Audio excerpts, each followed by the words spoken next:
ADD Masterminds. I'm Bridget Watt, and today I am here with the OG co-host of the show, Jeff Hendricks. Hi guys, I'm back. Yes, back in black or So back. something like that. So, Yes, how you been? pretty good. All things considered, I'm doing very well. Some exciting things have happened in my life recently. I'm married off my oldest daughter. Mm. Um, Lots of other exciting things have happened. Um, I'm trying to think. Man, it's been so long since we've sat down and talked. Yeah. I don't even remember where we left off when the last time I was on the podcast was, which is insane because uh, I don't know. But things are going well. Um, yeah, so I almost forgot how we normally lead into these things because it's just been so long and my podcasting muscles are very out of shape. It's okay. I usually just Like, drive it and change the subject and be really, I'm sure, annoying for the people that are on the show. I'm But okay with that. I mean, that's go ahead. the guys that we've had, like Theosaurus Rex and Jimmy, who've done a great job, um, Love those were guys. trying to get me to watch Tiger King, and I can't really say I've seen it, but I'm completely convinced that Carol killed her husband. Yeah, That's I what I'm think supposed to so. think. Or was it That's what Cheryl? everybody's telling me. I don't even know. Was it Sharon? Cheryl? Sharon? I don't know. I'll have to be honest. I haven't watched the show either. But it's really fun watching people discuss the show. Oh, it's so Because you don't riveting. know. Yeah, you don't have any idea what the show is actually about. But then they start talking about it and they start getting like all animated and like, oh, there's this guy, and then he's like, and then there's these tigers, and there's like sardine oil, and then there's like all this kinky weird stuff, and then it's like, and then someone dies, and I'm just like, okay, like, And I have no desire in being in on this. Like, and part of it too is like, so I heard a Clear Lens talk about it. Have you listened to the Clear Lens podcast? not that episode, no. Okay, but they were talking about it in their worldview analysis, and then I was listening to Relevant Magazine's podcast, and they were talking about it too, right? And they were talking about like just what Right. it teaches us about humanity and all this stuff. And I'm like, it's still reality TV, and I just don't have time for reality TV. Like I prefer scripted. It's thought out. It's got some kind of a moral to it. That's great. But like following around, a bunch of rednecks or a bunch of rich people or a bunch of, you know, weird people. And I Whatever. feel like most of the reason why people watch it is because it makes them feel better about themselves. It's like, see, I'm not a weirdo. Or see, I'm not stupid. That person's stupid. And it's just such a low Hmm. bar of entertainment that I feel like I'm above that. Right. Yeah. Well, I Yeah. mostly just don't really want to get stuck watching something that's like totally bizarre, degenerate, and weird, and Yeah. people for some reason are just like in love with this show. Mm-hmm. And like there's been a couple of shows that people have said, look, you really need to watch this. Mm-hmm. And I tried. Breaking Bad was one of those shows. Oh, I finished it. I liked it. I You couldn't get into it. I appreciate I well no, I watched the first episode and a half, and about halfway through the second episode, I was just like, this is just so graphic and Yeah. so raw. I Yeah. just like, I really don't want to be filling my mind with that. And Yeah. it wasn't that I liked the show. I thought it was really well done, extremely well done, production wise. The Yeah. acting was great, the scripting was great. Um, but I couldn't force myself to sit down and sit through it and watch it. Yeah. And And that's and a I have good a reason to feeling the stop. Tiger King is the same way. Yeah, I didn't want to be thinking about that. Um, crazy stuff like that, which, and that kind of brings around the idea of how do Christians consume like real macabre entertainment? Like, is that something that we really need to be doing? You know, and I'm using macabre in a very broad, general sense. Not necessarily, Lovecraftian, really.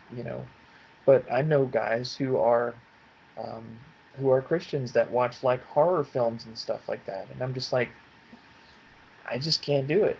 I know of And it's Christians it's that just make them. that's And crazy, it's man. kind of Like, interesting how wow, people can see it as something that has redeeming quality because it teaches you to take evil seriously.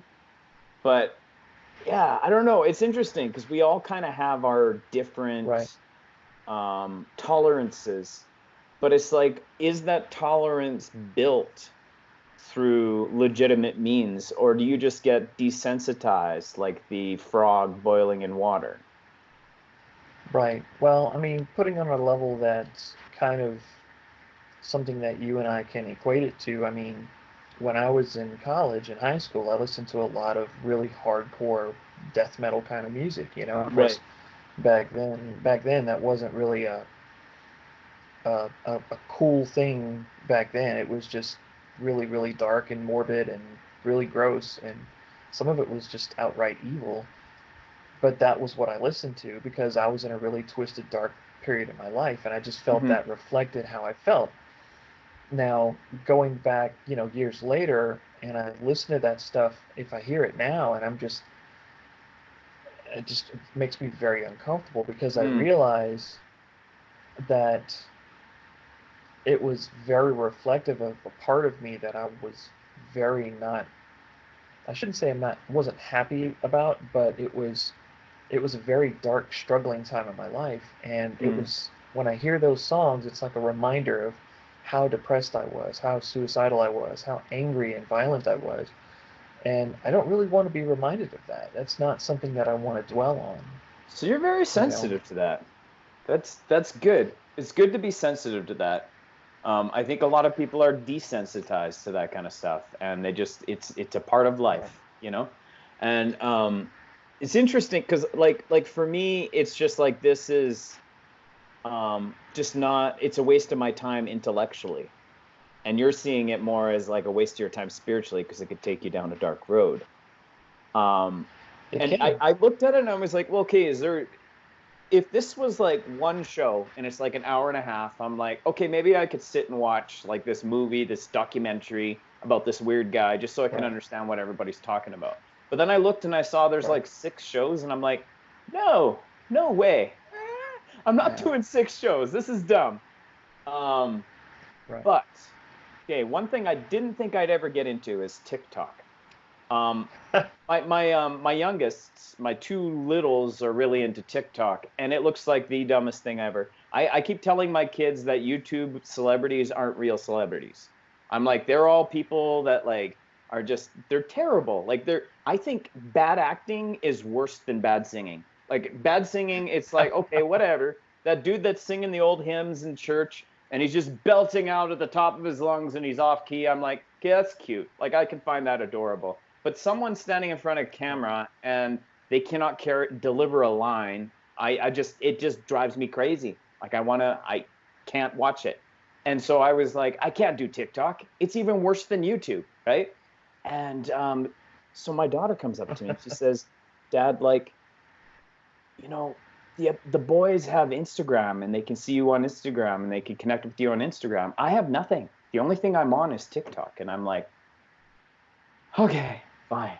I'll start a TikTok account. And I had this idea for what my first TikTok would be, and it was this weird alliteration kind of thing I came up with that I tweeted earlier that day. And I'm like, oh, okay, that'll be fun. So I'm gonna do my own thing. I'm not doing, like, oh, I'm gonna do a dance to this song, or I'm gonna lip sync to this song, or I'm gonna lip sync to this movie scene. Like I can't do that. It's so derivative. I'm gonna do my own thing on Yeah. TikTok. And so I've done these Right. like little bits where I talk or whatever, and it's Bridge Livwat if you want to follow me on TikTok. Um, but I'm like, I started watching TikTok, and I'm like, actually, it's not as stupid as I thought it would be, or useless as it is, as I thought it was. There was actually some really interesting stuff I learned, which we'll get to later.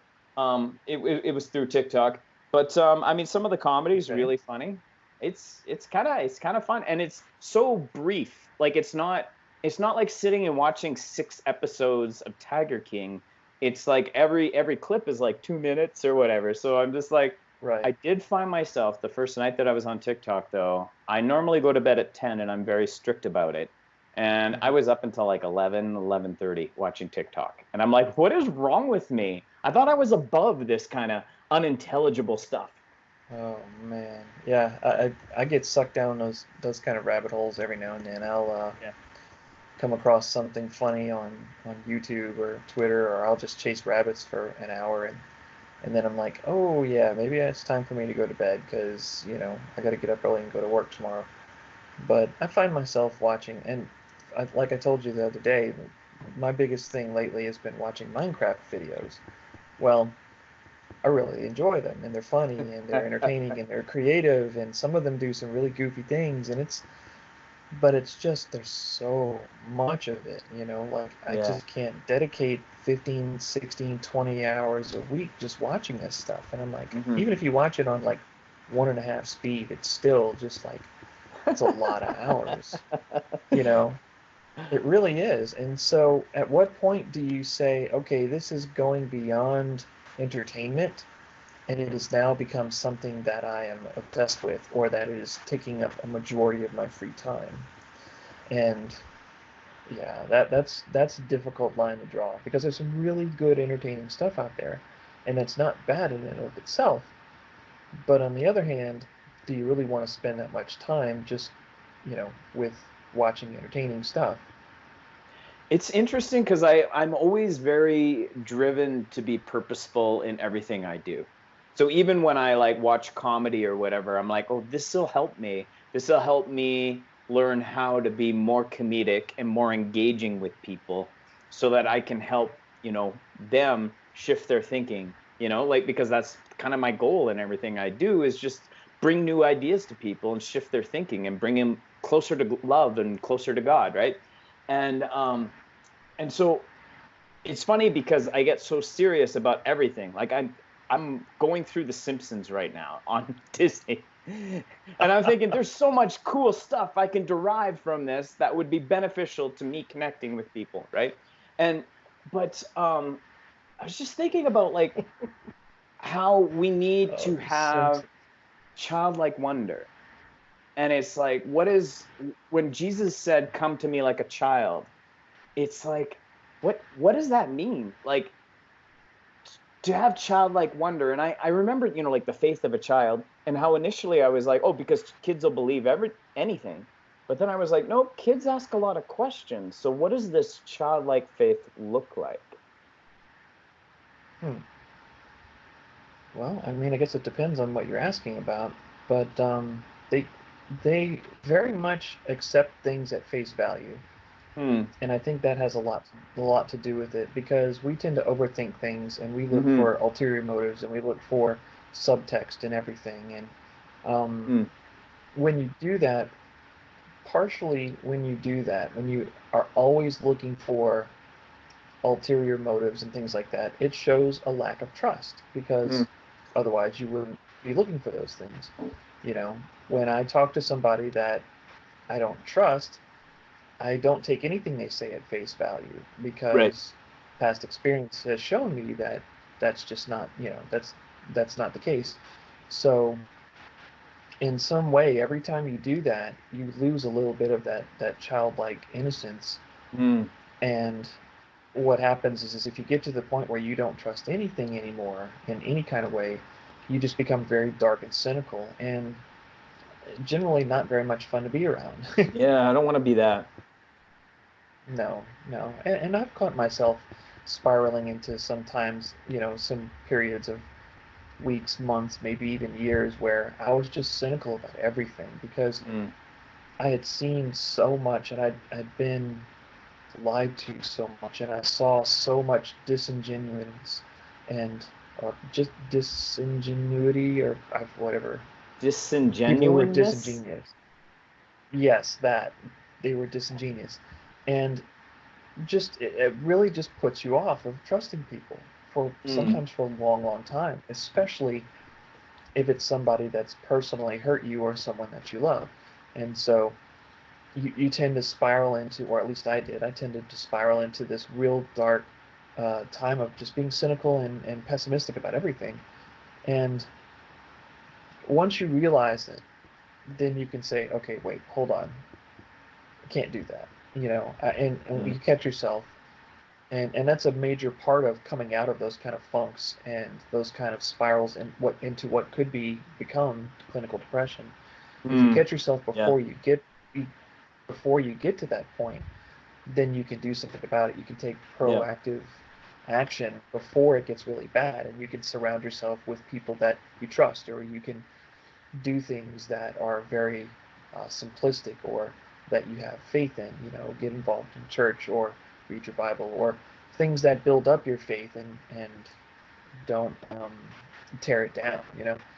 But a lot Yeah. of times you don't feel like it when you're in the moment. You're just hurt and you're just like, I don't really want to trust anybody ever again. You Yeah. know.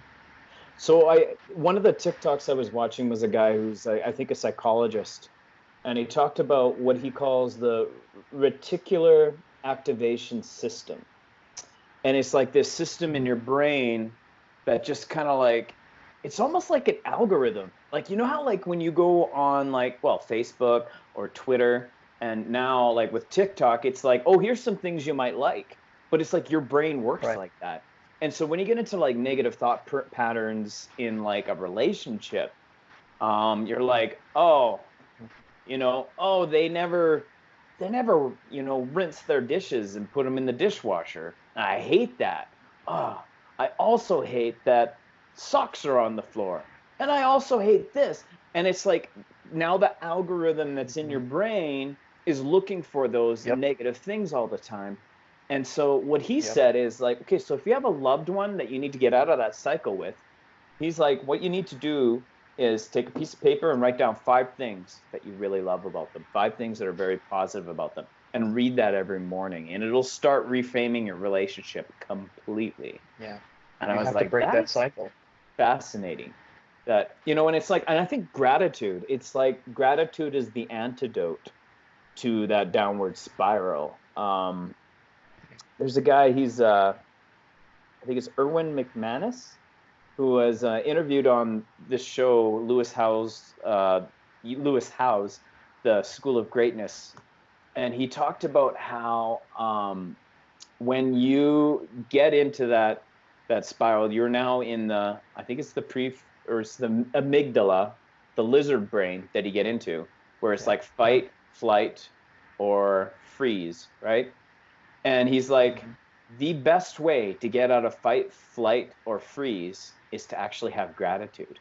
And this guy's a pastor, so it's like very straightforward. It's like be thankful to God for where you are, right? Right. And it's like we're in the midst of this coronavirus lockdown where people can't get out of their houses and like only essential workers are going to work and they're risking their lives every day and it's all this stuff, right? But it's like, okay, hold on Right. though.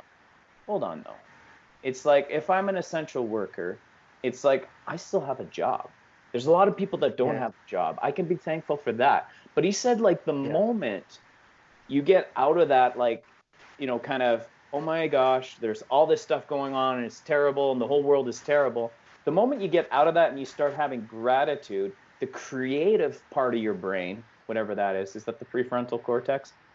I don't know brain, but I don't know. that's what kicks in and then you're way more creative at problem solving.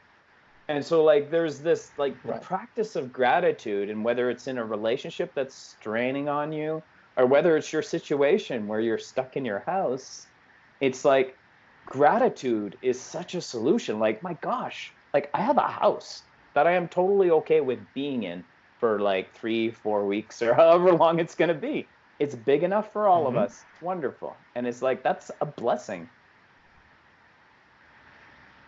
It is. It very much is. And what happens is when you have those kind of um, the negative connectivities and the trust issues and all the cynicism and the, you end up with these guys who are just wrapped up in conspiracy theories because they don't Yeah. trust anything, Yeah. and everything is a threat, everything is not what it seems, everything Yeah. is a conspiracy. Yeah. And you just like, you step back from that and you go, these guys are insane. But when Yeah. you look at it, it's because at some point in their past they were horribly broken by some kind of trust issue that forced them to be that way. Yeah. So, I mean, what do you think is the difference between being childlike and being childish? Um, Fart jokes are childish. That's why they're so funny. I like fart jokes. Yes, Just they saying are. that will always be funny, always. Always. Um, there's yeah. So childlike is when Christ talks about you have to come like one of these little ones Yeah. to be able to see the kingdom of heaven. There's some people that go into Greek word studies. They're like, oh well, he was talking about his disciples as a metaphor for children and da da da da. And I'm like, well, maybe he meant that. Maybe he just meant kids. I don't know. Yeah. But the concept is the same. You know, I the think the idea concept is of humility, isn't it? right. It's humility. It's faith. It's the idea of not not trying to prove that you have all the answers Oh and my just gosh, trusting that yes. God, that God is got it in control and he Yeah. knows what he's doing and you trust that he's going to take care of it.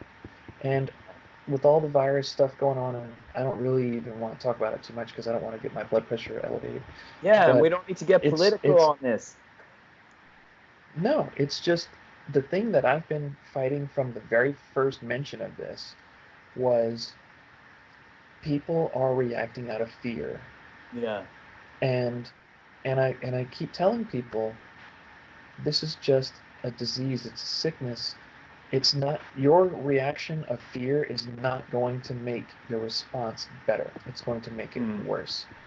If you stop and you think about it logically, you think about it from an objective point of view, you can say, okay, I don't want my family members to get sick, so I'm going to take these precautions.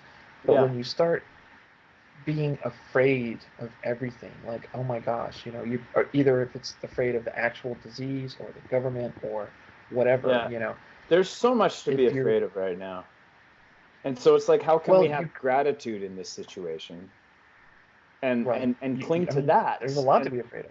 look at the measures we're taking and like just Mhm. cling to that and say, well, at least I have this. At least I've got a plan. Like I have a plan for whatever's going on here. It's like I have a plan in place of how we're going to move forward and we're going to do the best we can with what we have. And Right. everybody's in the same boat. It's not like we have some haves and have-nots. Like everybody is in the same boat. And so it's like let's work together. And it's crazy to me just how much disunity and how much disagreement there is in the midst of this when in the end we're all in the same boat.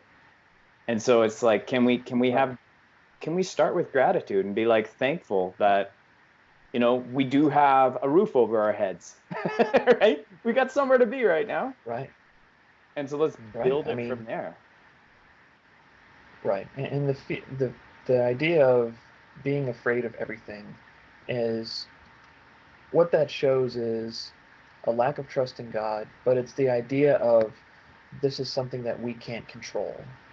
Mm, And when you come across a situation potentially life threatening and you don't have any control over it or very limited control over it, people are afraid because they don't know yeah. what the outcome is going to be. And, And I it's think very, what's go ahead. crazy to me though is that there's also the fear of appearing fearful. And this is Right. something that's happening within the Christian community. And they're like, well, you don't trust God? Lick that go lick that toilet seat over there. If you trust God, you're gonna lick Oh, that toilet seat. And it's like, no, like that is just stupid, right? And it's like let's still be vigilant. Like I that is think, so like bad.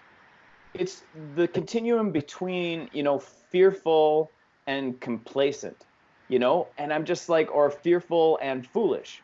Why don't we say that? There's a continuum between fearful and foolish.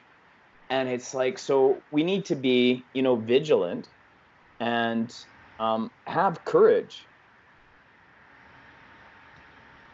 And Yeah, absolutely. that's a huge, I mean, let's be adults. And I think that's part of it too, is like, it's like I think we're called to be adults, to treat things, to act like adults, but still have a childlike wonder.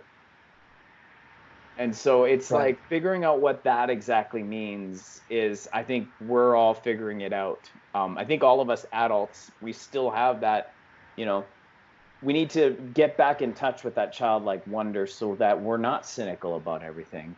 But we still have to Yeah. be, what is it? Be wise like serpents, but gentle like doves. And it's like, what is that? What does Yeah. that look like? That's such an interesting paradox. Do you know any wise serpents? Do I know any wise serpents? Yeah. Have you ever seen one?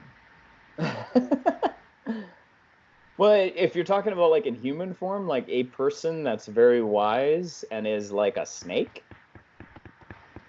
I I'm just asking. I mean, wise like serpents. I don't What is know. that? It's crazy. That's a crazy scripture because it's just like I guess serpents are really good at figuring out how to attack somebody, right? Like they're very crafty, right? And so maybe that's what the illusion is. But it's like, but you're also to be gentle like doves. So I think, Jesus isn't saying, like, hey, you just be gentle like doves and, live at peace all the Just be a time and doormat. never, Yeah. never stand up at all. Like, no, he's not saying that. Don't be complacent. Don't allow evil to just continue. But it's like, Right. I don't know, there's a wisdom in that. And I like, when Paul says be wise in how you deal with outsiders, right? Like there's something there that I feel like Christians are typically not grasping because Right. they're like either you don't share the gospel ever or you be super in your face about it, drop it, Right. shock everybody, and they just get annoyed with you because you're the annoying Christian, and you say, "Well, I did what I had to do," and it's like, no, no, no, no, no. I mean, like Yeah. It's not how it works. Paul coming in and saying, "Hey guys, that unknown God you guys were trying to find? I found him," right? And it's like meeting people where they're at, which has that cunningness of a serpent, because it's like that's so strategic, Paul. That's so incredible. But yet he had this gentleness to him that it wasn't like, well, I'm gonna trick you guys. Right. Right. He didn't use it to beat them over the head and Mm-hmm. prove his spiritual superiority or whatever. But at the same time, he recognized, hey, look, these, there's something here that we can use to glorify God. And I mean, he was a master at it. Obviously, Yeah. he was good at it. Um, you know, I'm not always sure how that applies on our end. And sometimes, I'll be real honest, I see people that do things like make horror movies for Mm. Christ, or like I'm like, okay, you see death metal Christian bands. Like Yeah. I've got a friend of mine who is really, really big into Christian death metal, and I'm just like, Mm. I just don't know how I feel about that, man. Like and so every time I see that, it was used with the idea of, well, we're reaching that community that otherwise never would have heard about the gospel, Mm. right? You see Brian Welch do it, you see a couple other guys do that kind of stuff.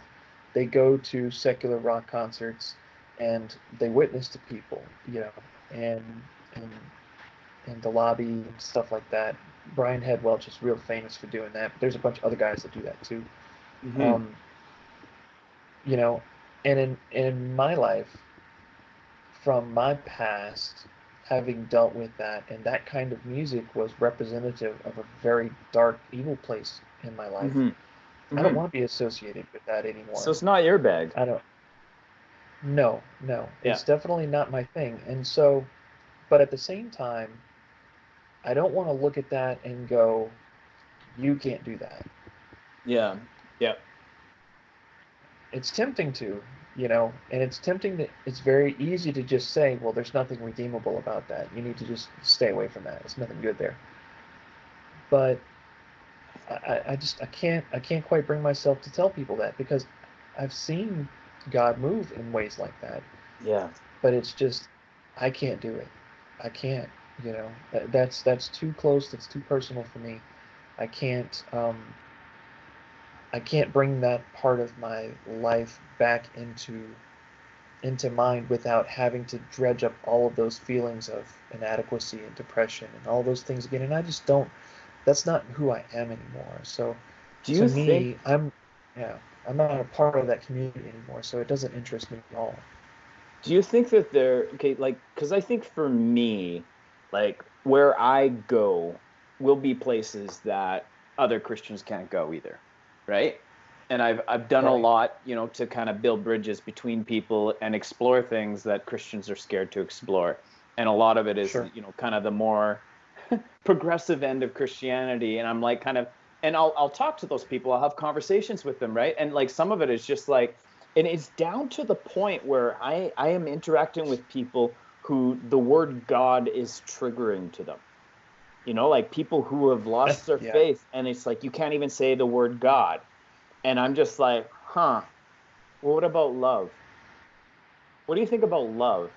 Because if God is love, can we at least like just kind of agree that love is a good thing? Like, could that be an end point, right? And it's kind of interesting because it's like when you start Right. dropping, some of the magic words that we like to use as Christians, it's like, does it still have Mm-hmm. the same power if we're able to, tell people, I'm pursuing love and I have failed at this numerous times, but I still believe that the divine is bringing me closer to love, and I receive, forgiveness for where I fail, and I get back on track, and I'm still pursuing love. And it's like this iteration, sanctification is like this iteration of growing in love.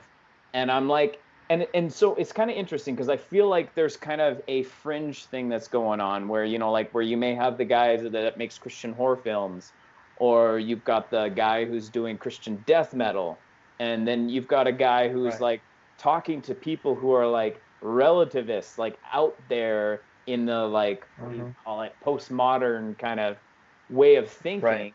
And still Right. it's like, and it's almost like when you go out and explore that, are you still tethered to what you need to be tethered at so that you're not going so far out you can't come back, right? And Right. it's interesting. So do you think that there is an area of your life where God's calling you to do ministry and it's going to be something controversial that other Christians may not be able to connect with? That's a good question. Well, probably the biggest areas in our life right now that we are dealing with as a family, me, my wife, my kids, spiritually, we're dealing with a lot of things to do with organized church in general. Yeah, And that's tough. it's very difficult, and there are a lot of questions and a lot of things that modern churches do, and I'm just using that as a broad general thing because it's Yeah. everywhere. Yep. Um, and so I'm thankful that our church is very godly, but even our church is being influenced by all of this stuff. Yeah. And so we look at that and we think, okay, you know, we know that it's hard to be totally dedicated to God and entertain ideas from the world at the same time. Mm-hmm. And for us, it's very difficult to draw that distinction when the lines are constantly being blurred. And so what ends up happening is if you blur that line enough, eventually, it becomes lukewarm and you want to just avoid it altogether. Be hot or cold, don't be lukewarm. And I very much see it as that way. When you start introducing a lot of worldly wisdom, corporate programming, advertising, management, branding. Yeah. No, that's a I good can, point about the corporate end of it and how that is like kind of manipulating the way church is done. Because like even, in the midst of like when we talk about like how we're going to live streaming of church, it's like right, now, already church has been pretty high level in their production. But now right, it's like every pastor's a televangelist. And it's like, yeah. whoa, at what point does that take over? And it becomes so big about branding. And that's been something that has been making me uncomfortable for sure. It raises a lot of questions, and that's really, one of the things that we have to be careful about is that churches are very quick to jump on those kind of bandwagons without really examining the effect long term that it's going to have on the church body, their Mm. particular church body. Yeah. Um, how will that impact them in 5 years or 10 years? What will that look like? What kind of compromises are you going to have to make in order to make that happen? Yeah. You know, you have to pay a consultant to do your Yeah. branding or redo your Yeah. website or Yeah. and I think the biggest thing that really turned the light bulb on in my brain, because when we started getting involved in that kind of church, Yeah. and at the time I was working for an extremely large uh, industrial farming company who Right. shall remain nameless, but Yes. we all know who that is. Yes.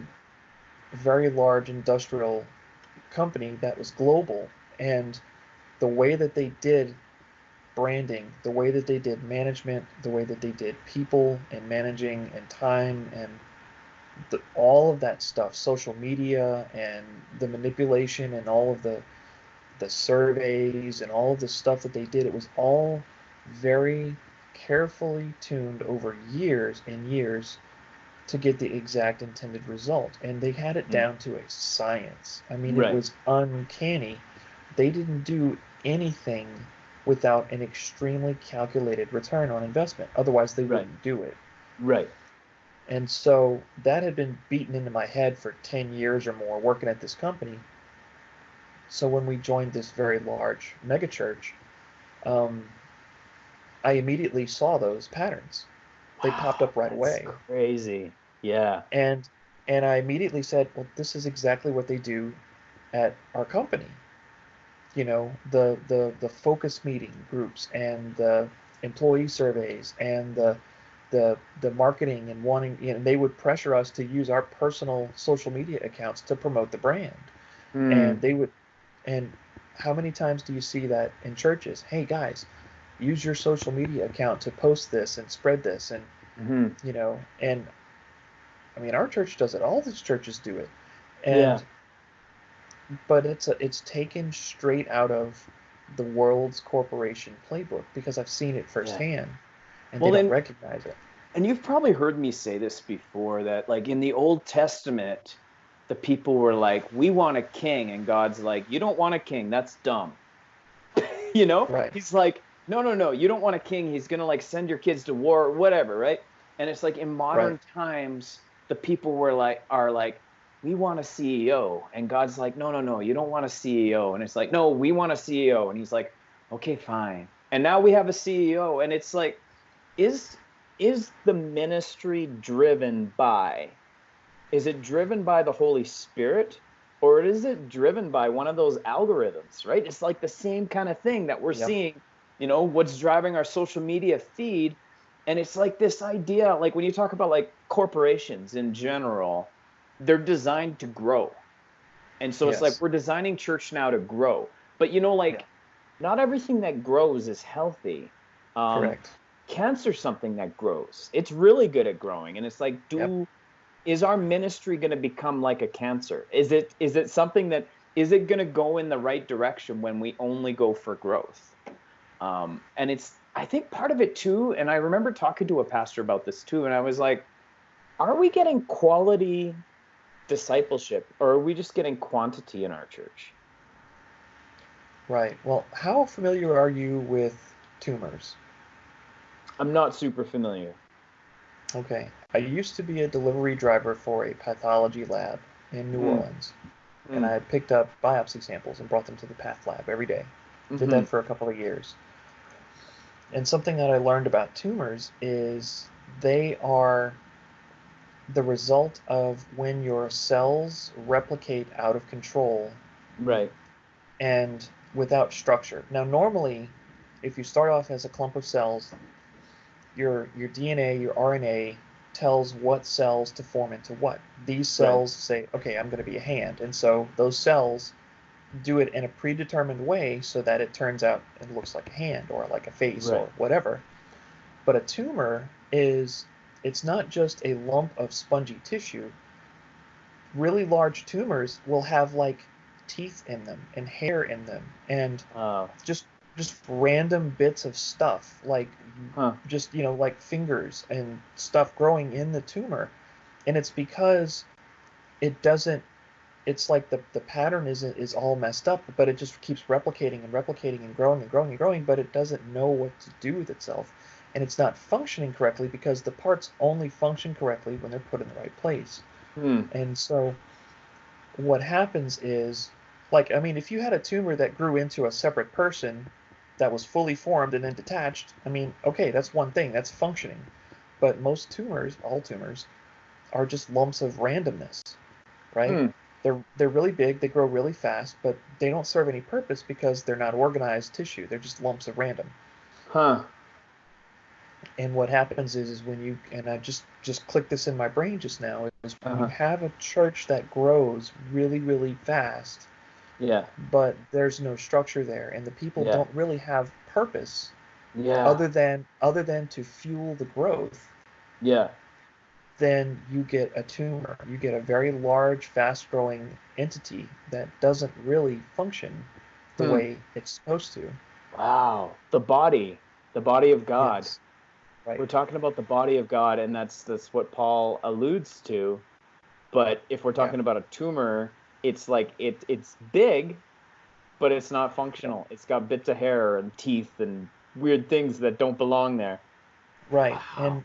And those things are, they're naturally formed as part of your body, but it has to happen in a certain way, and they have to be Hmm. attached in the right way and in the right place for them to function correctly, you know. Wow. Um, That's a and good word. so I, I don't know why God just showed me that, but the idea of churches growing really, really fast, and what ends up happening is instead of having a church that's driven by scripture and discipleship and raising Yeah. up a core group of people that understand what the church's purpose is, and then it grows from there. That's healthy growth.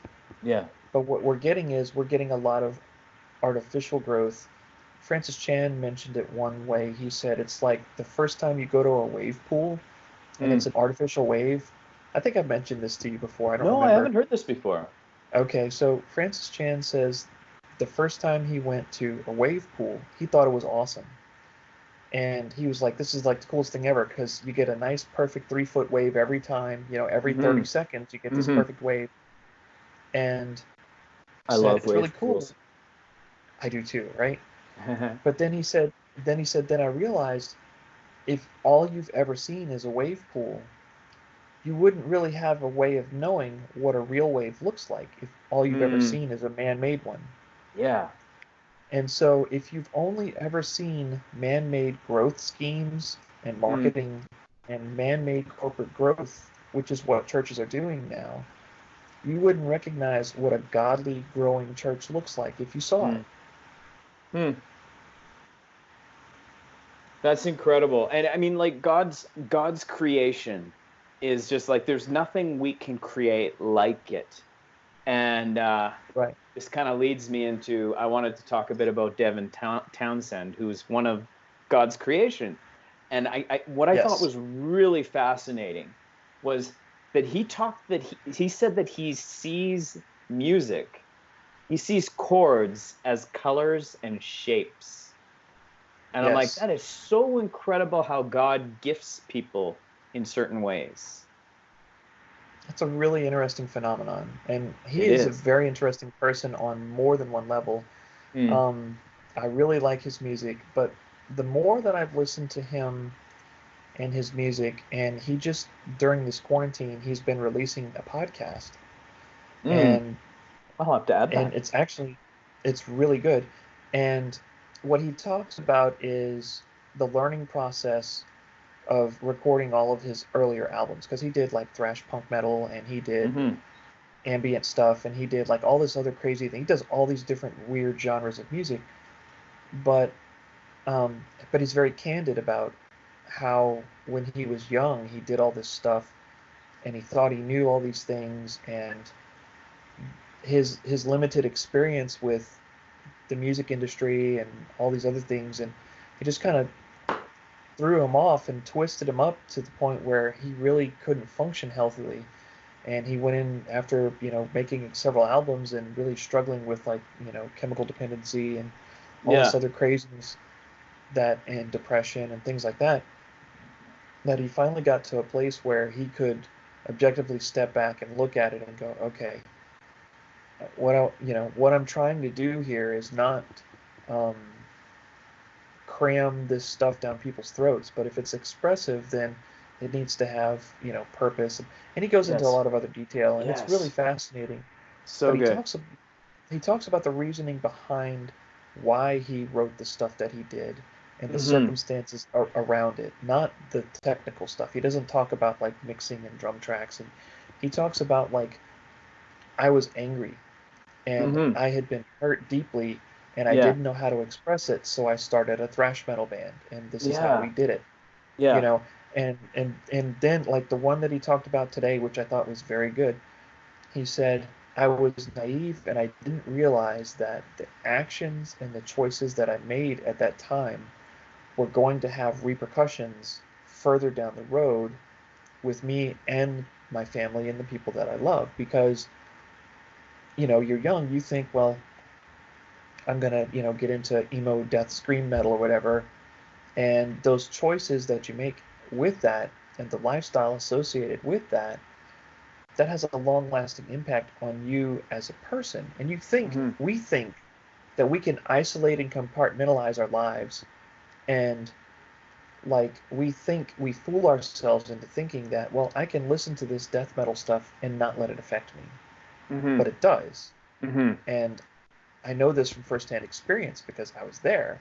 Yeah. And so coming out of that, and of course Devin realized that, and now he writes very uplifting, um, inspiring kinds of music. The last album that he released, not Empath, but the one before that, Transcendence, there's several songs on it that are about um, overcoming suicidal thoughts, and Mm. he sings about you know the world needs you, and yes, it's hard, and yes, it hurts sometimes, but don't give up, don't quit, and he talks about that kind of stuff because that's real and that's and he decided I'm going to use this as a way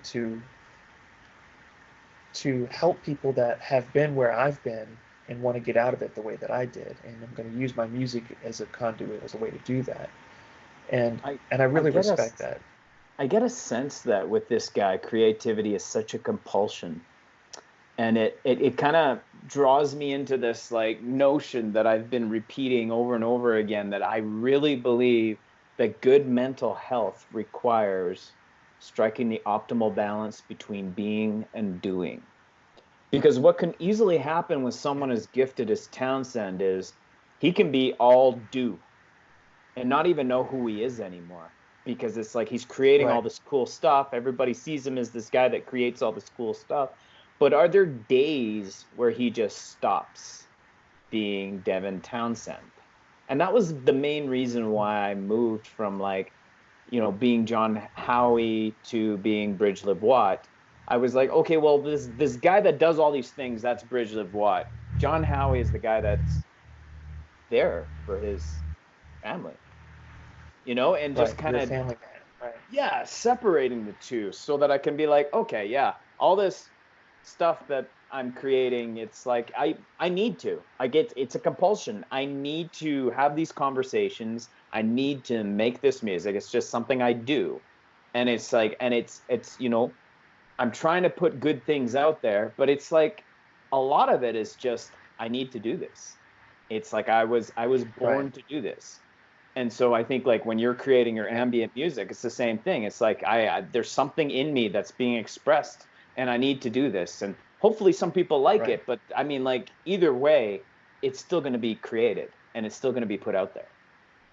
Right. It's scratching an itch, and I think Yeah. non-creatives will really have a hard time grasping that. It's Hmm. not something that we do necessarily out of pride or fear or whatever, but it's like for me, it's an expressive way to get out all of those feelings. And so if I'm feeling moody, I'll play music that's moody, that's very, minor key and very spacey sounding. Or Hmm. if I'm feeling very, very happy or very reticent or whatever, and I'll come up with sounds like, okay, what does being reticent sound like? Hmm. You know, what is, what does that sound like? What would that what how could I recreate that feeling in sound? Yeah. And for me, sometimes I'll have just an idea of, well, I wonder if I put these two things together, what it'll do. It's kind of like just taking a science kit and just mixing things together to see what'll explode. I I kind of do that I with thought about, sounds. and I can't remember if I said this on ADD Masterminds last week or not, but I was like saying that creativity is like putting on an outfit. And it's just kind of like, well, you've seen this hat before, but have you ever seen this hat with this hoodie? Like, never, right? You know, and it's just kind of like Right. this idea, like it's like you're taking raw materials. The other thing I was thinking too is like creativity. It's like I believe like pursuing love, you know, will lead you to God if you actually, you know, pursue perfect love, because that's who God is. And I'm like, I think Right. creativity can do the same thing. Like, there's something about creativity because, like, what we're doing when we're being creative is we're trying to build structure, but we don't want it to have too much structure because it's like nature, you know, where you look at like a Right. tree and you can see the tree grains and you're like, you know, like a tree has a certain structure, but every tree has like a unique grain going through it. The arrangement of the leaves is Right. different and it's just kind of scattered, but it has structure at the same time. And like when you're making music, if it's too Right. structured, it's not interesting. Um, and so Right. there's something about creativity where we're basically trying to emulate the work of the creator. Yes. And there's something very Absolutely. That's a beautiful spiritual, way I to put think, it. about creating. Yeah. I mean, that's us reflecting God's nature and Hmm. creating things. Like Hmm. like when you look at, I'll give you an example. Like I've really gotten into an ambient music kick, which I've been enjoying immensely. And that's Yeah. new to me because I'm not really a big ambient music fan up until about a year ago. Right. But for some reason, I've really gotten an interest in it and have been following musicians who do it and learning the methods that they use. But more than that is I've really found it's a good way for me to just be creative without being too specific, right? So Yes. and Yes, that's huge. I can be very creative with sounds and textures, but I don't have to sit down and bang out lyrics for an hour. I can just Yeah. make noises, and that's still Which is creative, so but it's on a funny because different I'm doing level. the opposite.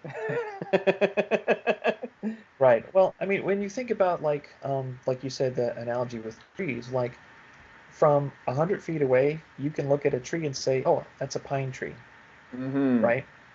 Pretty obvious. You know what pine trees look like. But when you get closer, you start noticing that, well, this pine tree doesn't look exactly like that one. Or maybe this is a different kind of pine tree. Still a pine tree, but the closer you get to it, the more differences you find. And I Hmm. find Yes. with music is the same way, and with Hmm. painting is also the same way. Hmm. Is you Absolutely. look at it from you look at it from a distance and you go, oh, that's a portrait. Oh, that looks like something a landscape like Bob Ross would paint. But then as you get closer, you start picking up more and more character of what they were trying to intend. And that's really where the beauty of it is when Oh, you dude. zoom into a painting, and you see the little small imperfections in it, in a tree, in the variations in the bark and the knots and the, just Mm-hmm. all the Mm-hmm. there's so much texture there, and you could never exhaust it, Well, it's the because it'll same thing go as with deep. people too, right? It's like as you Yep. get closer to people, you start to see their imperfections, and there's a beauty in the imperfections too. And I like Right. even, like I don't know if you've ever like met someone who's like kind of like a spiritual hero, and you get to know them and you realize they have all these flaws, and you're like, I like that because that still makes you a person. Because Right. and like when we did a missions trip, and it was interesting getting to know this missionary family, because this guy was doing all these things where he's like laying hands on people and healing them and all this stuff. And it was interesting getting to know him as a human being and realize, oh, he's just a person like us. And it's Right. like that Right. intimacy is such an interesting thing because you actually get to know people, and there's a beauty in the imperfections. And it's easy to get bogged down in the Yes. imperfections to the point where your algorithm goes off, and again you're just stuck on that little negativity, when in reality it's like this is a human being created in the image of God. Like every human being is this masterpiece, and there's something so beautiful about every human being you encounter. And that's where Yeah. I'm at with a lot of things. Like I am going to have conversations with people who have very different beliefs from me. But I do believe there's a certain amount of grace that every human being has. I think what do they call it? Common grace, where it's like you've seen a glimpse of God. You've seen a glimpse of the unknown God, and it's Mhm. there. And there's just, Yeah. man, like just what God creates is so incredible. And we need to be aware of it, and we need to get close. We need to get close to see the beauty instead of being so distant with everything. And this is so crazy, because of where we're at right now with physical Mhm. distancing. And I know they used to call it social distancing, but I love that they're moving away from that to call it physical Yes. distancing, because it's like, no, we're still connecting, and we're going to connect Right. deeply with people without leaving our house. And there's ways to do that. And that's what we're trying to do when we engage with people on social media. And it's like, be there for people, because there's a lot of people that are crying for help right now. So it's like, how It's can you true. be there for them? Yeah, absolutely. And it's obvious people's need for connecting. And Hmm. and Hmm. also, before I continue on that thought, I just Hmm. wanted to say that God is the same way. The closer you get to him, the more beauty and detail you see in him. If you look Hmm. at God from a great distance, he doesn't look that impressive, but when you get to know him better and you zoom in and Oh, you he's closer got a you get, personality. oh, he certainly does. But anyways, you're seeing right now, like, um, people just constantly wanting to connect with other people because they're physically isolated, and so they have there is this group on Facebook called the Quarantine Karaoke Group. Okay, the last time I checked, it had 150,000 members, Wow. and all it is people posting themselves singing karaoke. That's all it is, Have you just done for one? fun. Yes, I've done a couple. Awesome. I did I did Tom Petty's "Free Falling" on my Oh, 12 that's string a great acoustic. song. It's a great song. And I Yeah. did "It's Magic" by the Cars. How's that go? Uh-oh, it's magic. Oh, yeah, Wait yeah, on. Yeah, yeah, yeah. and the Oh, guys. magic. That one, No, yeah. that's Oh, that's am I thinking of a different song? yeah, that's Okay. that's a different song. No, "Magic" by the Cars is the one where he's walking on the pool, walking on the water, and all the people are around the pool trying to get to him, and it's weird, but anyways, if you like the Cars, I mean, you know which song I'm I talking love about. the Cars. The They're great. Cars They're were actually fantastic. an inspiration to Weezer, hey? Oh, the Cars are fantastic, and Yeah. Weezer is I think a good tribute band to them. Just that genre. I mean, Oh they man, they kind of are. I love how like bands, like that come after other bands. Like I don't know if you ever heard Greta Van Fleet. Yep. And one of the guys on Twitter, Jason Bradley, he's like, Greta Van Fleet is what happens when you have a Led Zeppelin cover band, but you never learn any of the songs. Yeah, you like the idea of it, but yeah, basically, Pretty I funny. love that. It's hilarious. But yeah, that's good stuff. I just love to see people create, and it's beautiful. And I mean, like, I want people to be free and uncaged in how they create. And I mean, like, whether it's like ministry is a big part of it. It's like if we allow people to be creative, we will see growth, but it'll be legitimate growth because the Holy Spirit is inspiring their creativity, and Yeah. people are doing weird things like talking to people we're not supposed to talk to, or creating a metal band, or you know, building Who a haunted knows? house. I don't know. There's just weird things that people do, and it's like, can we give them the space to be creative, but still, you know, keep them tethered, keep them grounded in our community of people that are legitimately seeking God, because it's so easy to get lost out there. Um, and feel more connected to the people you're ministering to than the people that are supposed to be your brothers and sisters in Christ. And so we need Yeah. to be Yeah. like, and so one thing I was thinking, have you seen the movie Horton Hears a Who? Yes. And so the dad, he's talking to his son, and he says to him, Hmm. "Son, you can be any kind of mayor you want to be when you grow up." Right.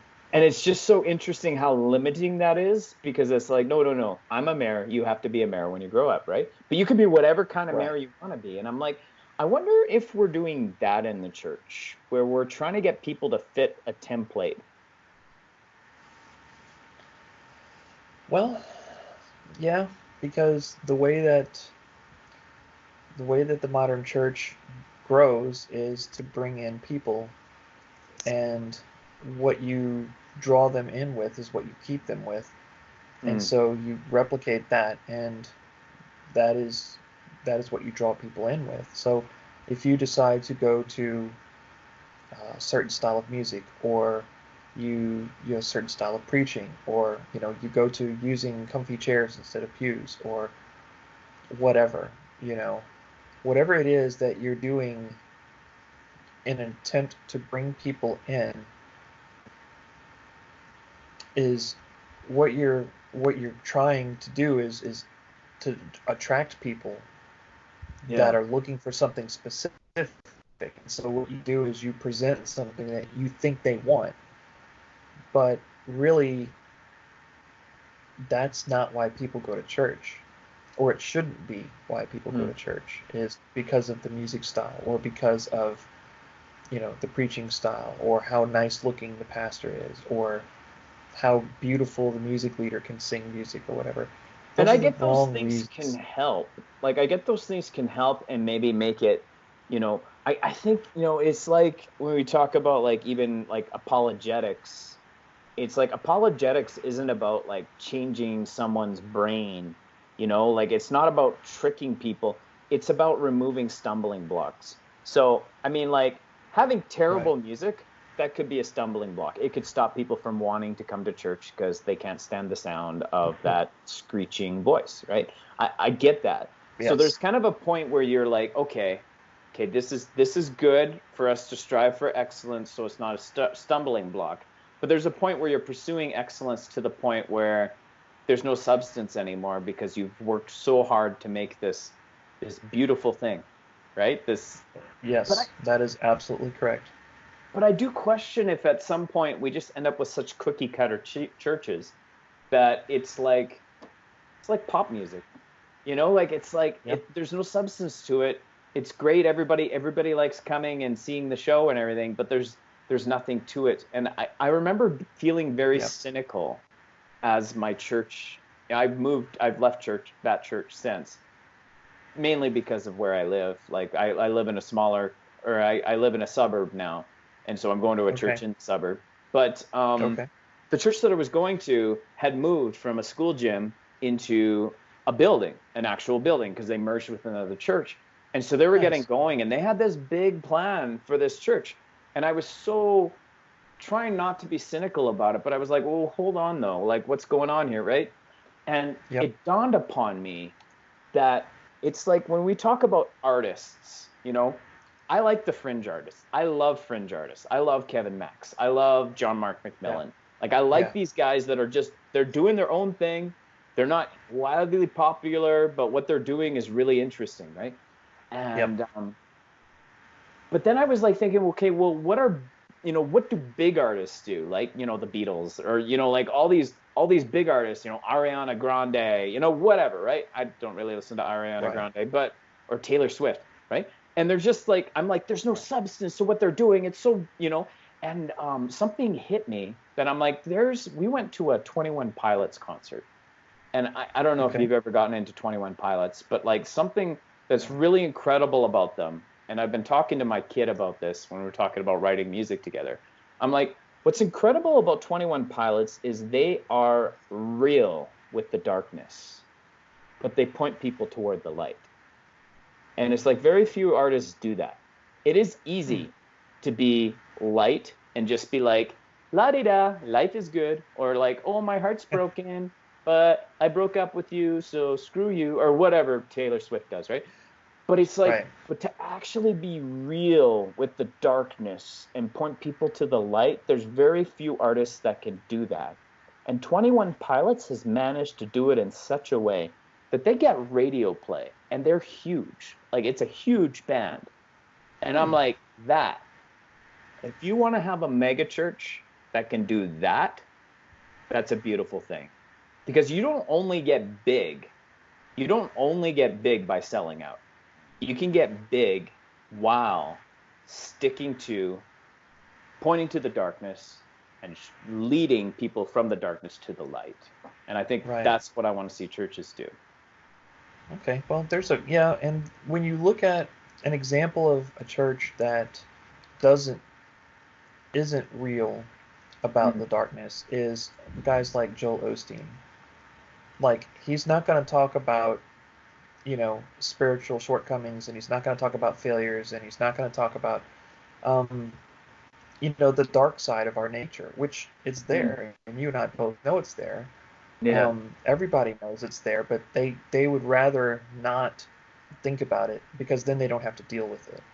And one of the things that I like about, like, Kevin Max and Devin Townsend and other guys like them is their music is, they're not afraid to talk about the bad things. Yeah. And Kevin Max got a lot of heat for that from the Christian community because his songs are not all rainbows and sunshine. No. And I'm okay with that because sometimes that's just where you are. But there's this expectation. Absolutely.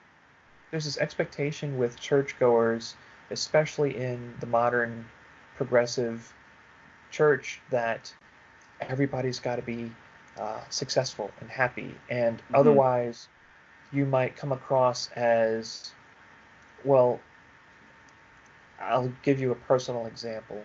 One of the churches I was involved in, we had a men's group that was on social media. Yeah. And one day I was just having a really bad day. And I said, guys, just pray for me. I'm just having a really bad day.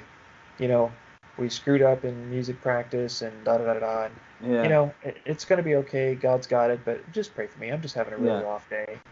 Yeah. And the pastor texted me directly, and he's like, don't ever do that in the group chat. Talk about screwing up in music practice? Is that what?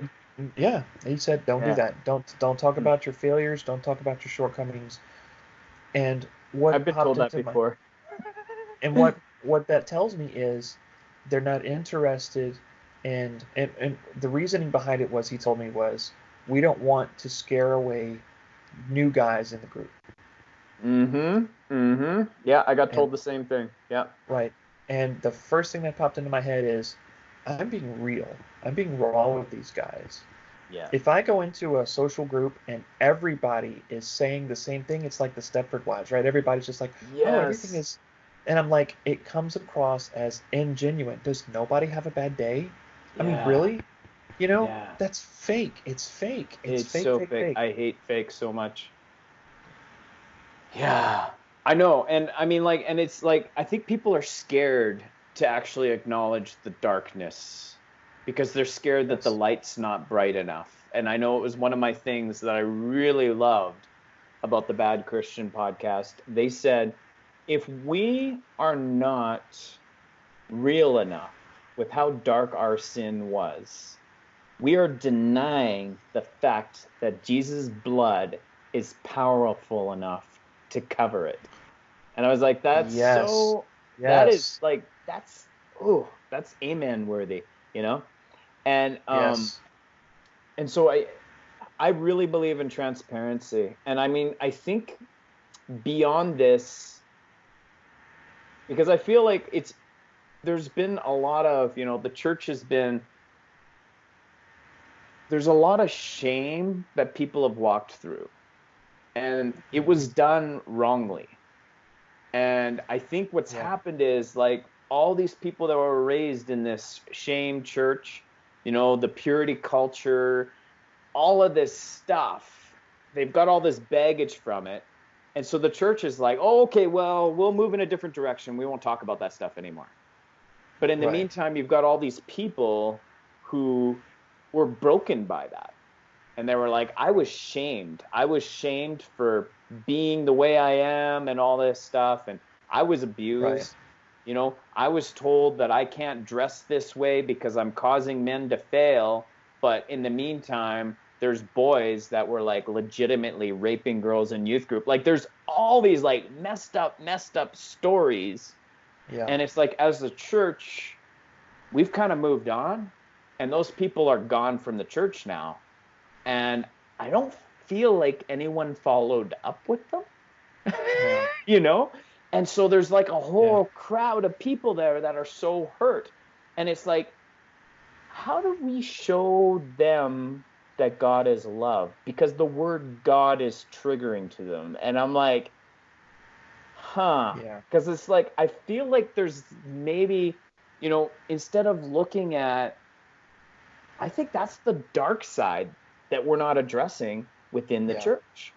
And to look Right. at that and be real about that and be like, here's the thing though, like sin is sin. Like there's still such thing as sin, but it's like the difficulty of telling someone, no, no, no. Like the church was right that you're a sinner, but the way they did shame was bad. Like I don't know. I don't know how Right. to explain that. And I mean, I know, like I was listening to this podcast with Alisa Childers, who talks a lot Okay. about progressive Christianity, and her her guest on her show was talking about how to talk to your children about progressive Christianity.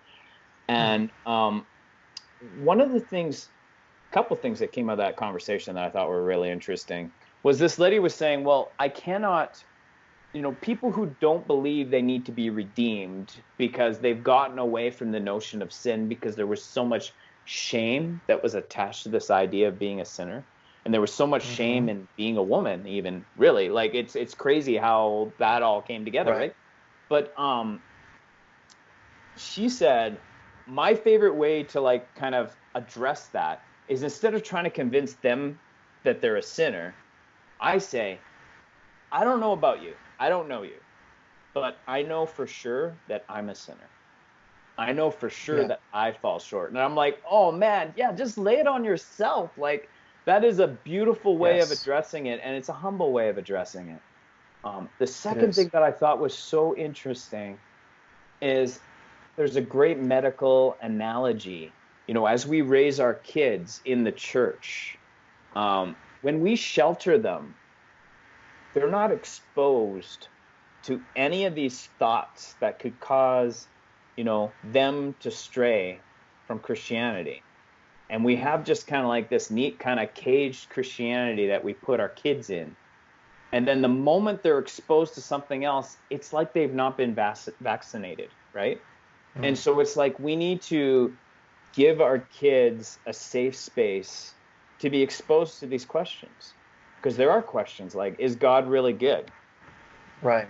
And I'm like, man, like, is God really good? And it's like, why do we believe God is good? Because I mean, man, I've ran into a lot of people now that are like, I don't know if God is good.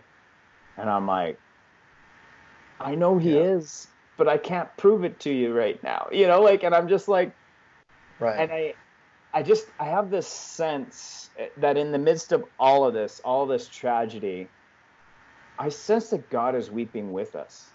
I don't sense that he's sitting there, yeah, you'll see. Stupid human. Like I don't know why you guys are crying. This is Yeah. stupid, right? No, no, no. He weeps with us. He's there with us. And so for me to understand, like, Yeah. I don't know, man. It's such a hard concept to even put into words, but there's something there.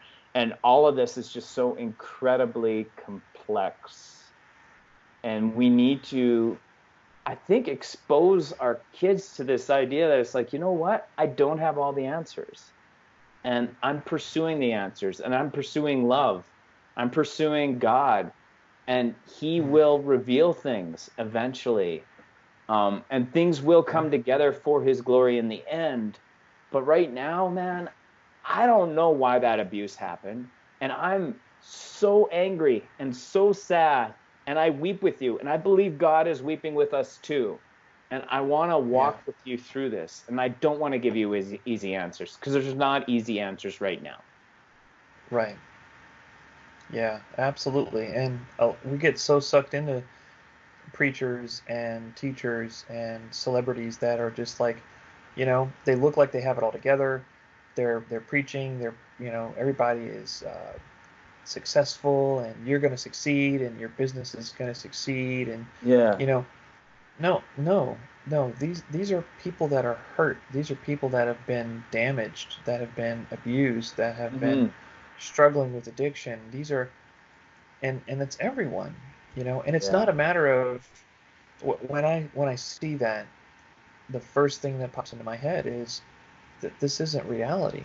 You know, Mm. what they're selling is not real, No. because God doesn't promise us financial success and physical healing. He doesn't promise us that. As Mm. much as they say it is, and as much as they take scripture out of context, it doesn't make it so. Oh my You gosh. And know. what comes to mind is in this world, you will have trouble, but take heart. I have overcome the world. Yes.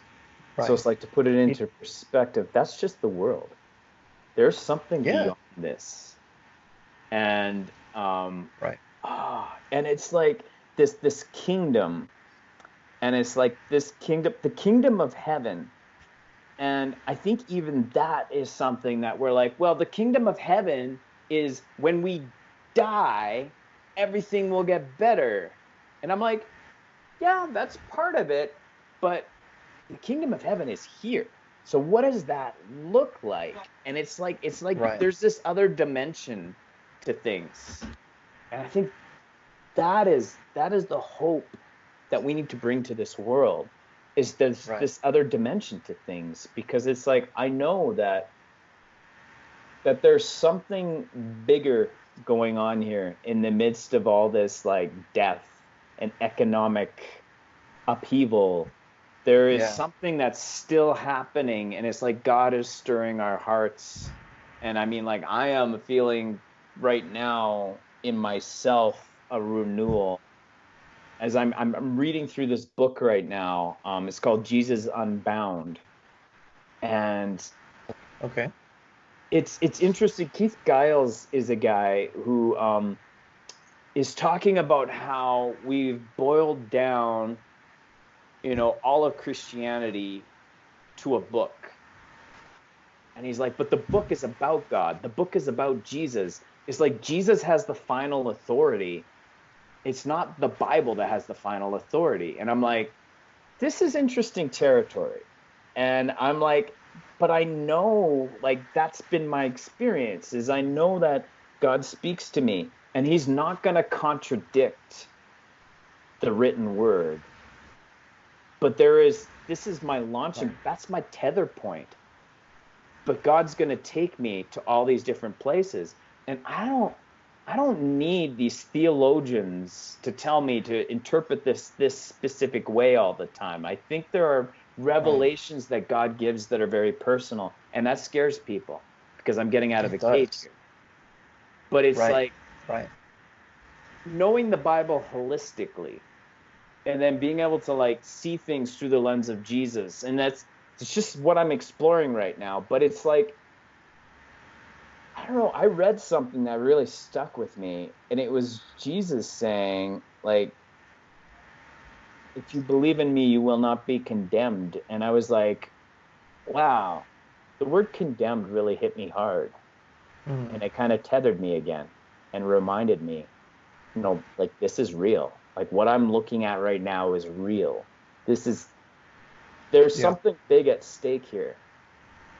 And I don't really dwell on what happens when people don't receive Christ. Um, because like for me, it's like I want to bring people into relationship with God. I want to bring people to Christ because this is a beautiful thing that can change your life right now, but it also gives you hope for the future. Like it's this beautiful thing. And I feel like what's been so missed is that, like the Apostles' Creed, says like Jesus was born of a virgin and then he suffered and died under Pontius Pilate and then he rose again. But it's like there's this whole gap in between. Like, didn't some things happen like while Jesus was alive? Like, did he not tell us to follow him and that we would do Right. greater things? I'm like, there's all of that. And I'm like so kind of stuck in that and feeling Right. inspired to like see what that looks like and how can I exemplify that, because that is the true power. That is what is going to draw people to God. And it's like, Yeah. enough with this. What are the bare minimums to get into heaven? I need to convince people that these are the bare minimums. Nobody wants to be a crappy person and then die and go to heaven and be like, yes, the grace of Jesus, you know? And I don't Squeezed in by the skin of my teeth. Yeah. and I don't think Jesus is feeling that either. No. Because he said there will be fruit. My disciples will have fruit. So I'm like, we need to be that, because that is the only thing that will draw all men to him. I think that's a lot of what modern churches are missing is Mm, they're not seeing the reason that they are resorting to mankind's ways to grow churches is because that they're not seeing growth because they're not doing it the way God intended. And I'm using that now. I'm using that as a very broad generalization, but oh, let it me is definitely. I mean, there's a lot of churches that are doing good things. I, yeah, I yeah, love the church I'm attending right now. I have no complaints. right. But let me clarify that just a little bit. So the idea is if you are in a church that is preaching the gospel, that is preaching we are sinners saved by grace, that Hmm. is real, that is Hmm. discipling people, Hmm. that is preaching exegesis, that is teaching people how to do Bible study, teaching people how to pray, how to fast, that's making strong believers living it out, and they are not growing, then going to the world's methods for advertising is not going to make things better. And if you are not growing because you're not doing those things, running to the world's methods to grow the church is going to make it worse. And so, thankfully, in our church right now, we have a very solid pastor. We have a lot of solid believers in the church. We're bringing new people in, and I personally feel like there's very little discipleship going on right now. Mm. And so one of the things now they're also doing the media push and all that stuff, which I'm trying not to get involved with because I don't really want to. But Hmm. um, but what I'm really interested in is when you're bringing people in, what happens to them after they come in? and they decide they want to stay. Why do they want to stay? And what is the church going to do with them while they're here? If we're just going to entertain them for an hour and 15 minutes, then they just soon go see a movie. But if we're going to take them in, we're going to disciple them. We're going to challenge them. We're going to preach them the word and teach them about sin and repentance and fasting and prayer. And these are the building blocks of the Christian faith. I mean, you can't have a healthy church without these things. And so, you know, I think what I'm seeing is churches are either dropping those things and trying to use other methods to grow, because what in their mind they're thinking, well, preaching about sin isn't working. We need, you know, that's totally not the case. Or they're trying to add it on to what they're already doing, which is where I think our church is right now. Is we had a pretty solid church to start with, and they're adding in the other stuff on top of that. And I understand the reasoning behind it. I get it. I see it. I understand what it does. It raises visibility for the church in the community. Right. That's fine.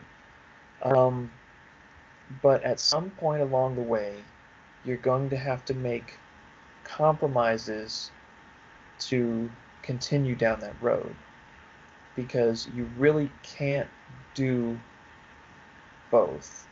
You can't really, and I'm sure there's lots of people that will disagree with me, but the truth is that for you to have, and I saw this at the first big church that we went to, right, is what you have is, if you follow the program, the corporate growth program, to its logical conclusion, it does not leave room for the Holy Spirit to work. It does not leave room for discipleship. It doesn't allow for movement of the Spirit. It doesn't really allow those things to happen, because everything has to be at a so certain structured. Pace. Yeah, and Right. there's a pace that you're trying to keep up. And I think that's what's weird about it. And I think we should be just about done here. But I think a lot about this with what I do creatively and what you're doing creatively, right? And it's like, if you really wanted to get this ambient thing to take off, what would you need to do? What would be the business model? And I'm like, I haven't even begun to think of, like, you know, people are like, how do you get more followers for your podcast? I'm like, if my podcast is good, people will listen to it. My music is good, people will listen to it. I don't care. I'm just going to keep creating what I'm creating. And and I know that you get to a point, I think, with a church where you're like, what we're doing is so interesting. Tell your friends about it. Sure. But I think, like, when it's too structured, it's starting to, you know, it's easy to get the wrong incentives going, right? And I mean, like, I'm scared to get the wrong incentives going with the little bit that I'm doing. Even just my social media posting. Like, it's like, I don't want to get distracted by my own reflections. So let's not get distracted by our own reflections. You know, whether it's a ministry, whether you're a musician, whether you're a podcaster, it's like, stay true to the work and just try to figure out how to get out of the way of this organic thing that God is doing. Right. I see a lot of people that are getting caught up on the marketing before they have a big enough business to support the need for that. And churches are the same way. They are wanting to step into a large corporate model of exposure before they have a church big enough to need it. And some people will say, well, you know, how are we going to get a large church if you don't, you know, do these things? And my thinking is that needs to be reactive, not proactive. For church, yes. Now, businesses, that depends. For me, creatively, look, I'll be honest, I feel dirty posting my own music video links on Twitter. You know, I'm just like, oh, I feel so, it feels sleazy, you know, trying to post your own material. And then, of course, we have a Facebook group that's overrun with all people do is post, you know, links to their own material. And I love that you're fixing that. Yeah. So, listeners, um, that group is Christian Musicians, and you can find that on Facebook, and you can join it. But the idea is that you share music that inspires you, not self-promotion. And we're trying to shift the culture there because it got away on me. It's And kind of so tough, but I think Jeff we're is making now progress. admin so he can crack some whips. Jesus style. All right. Well, thanks for doing this. It was fun. I have no idea what I'm going to title this. I'm going to have to listen to the whole episode. Probably something involving algorithms. Actually, that's the title. Something involving algorithms. Love it. There you go. There you go. All right. So, Sounds great. yeah, follow us on at ADD Masterminds on Twitter, ADD Masterminds on Facebook.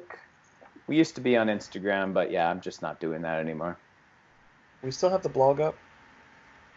It's up there. I haven't written it in a while. Me That was either. fun though. Yeah. Yeah, yeah. We All haven't right. talked about lasers at all. No. Pew, pew. Pew pew pew pew pew pew. Next Yeah. time I'll have to talk more Ac laser talk. Acme lasers for the utmost in church stage lighting, right? Acme will be glad to be back. I think They're so. I on think Twitter, by the way. Do you follow them on Twitter? yes, we need to bring them back on as a sponsor. I love them. Okay. Um, but yeah, so guys, be encouraged. The stuff that Hmm. we talk about as creators, as believers, don't shy away from the difficult things to talk about because these are Yes. the important things for Yeah. people. Um, all the churches that have all the superficial, the health and wealth and all of the craziness that's associated with that. Real people struggle with things. And if you Yeah. deny that, you're denying our humanity. You're denying our Yes. sin. Yeah. And if you deny our sin, then why do we have a need for Jesus in the first place? So, Totally. run away from those kind of places. You don't need to be patted on the back and told how good you are. That's not to say that we need to be told we're complete scum either, but the idea is we serve a risen God who has overcome those things, and that's what we need to focus on. Yes. Amen. Thank you, Jeff. Boom.